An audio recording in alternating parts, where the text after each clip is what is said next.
book of Genesis stands as the foundation of the entire Bible, opening the door to God's divine story with humanity.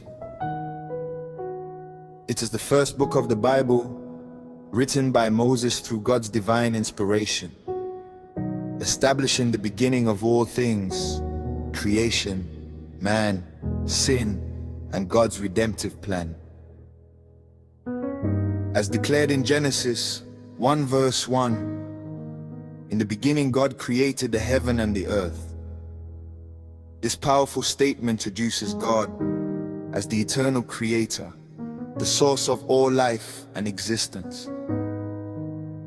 Genesis is structured in two major parts, each revealing a critical dimension of human history and divine purpose.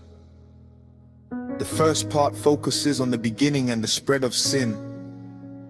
It reveals how disobedience entered the world through Adam and Eve, bringing separation between God and man.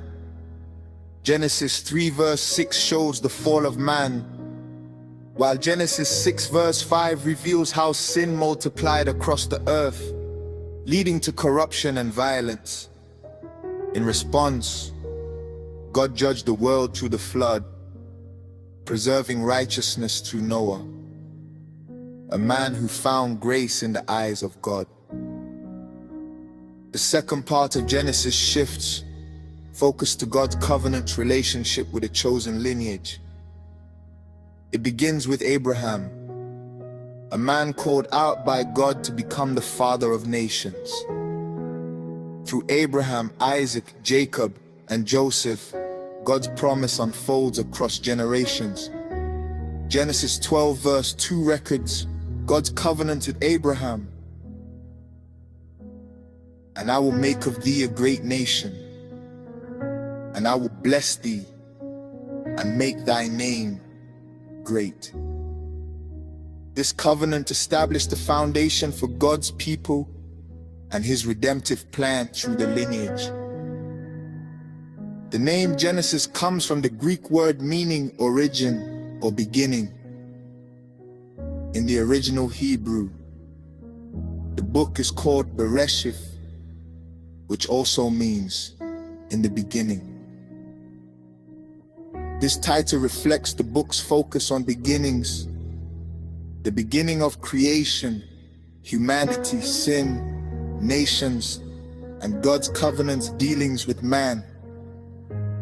The structure of Genesis is carefully organized into 11 segments, forming a progressive revelation of God's work. It begins with the genealogy introduction, setting the stage for the unfolding story. Then it moves into the account of heaven and earth, revealing the creation of the universe. The narrative continues with Adam and Eve, showing the creation of man and the entrance of sin. The account of Noah follows, highlighting God's judgment and mercy through the flood.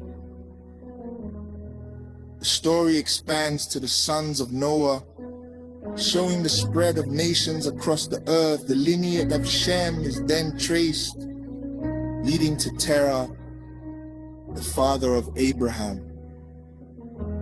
From there, the focus shifts to Ishmael, then Isaac, and later Esau, each playing a role in the unfolding narrative. Finally, the story centers on Jacob and his sons, especially Joseph, whose journey from betrayal to leadership reveals God's sovereignty and preservation of his people.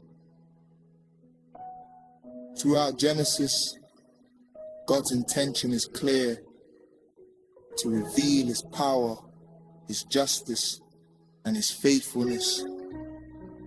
Despite the presence of sin, failure, and human weakness, God remains committed to his purpose.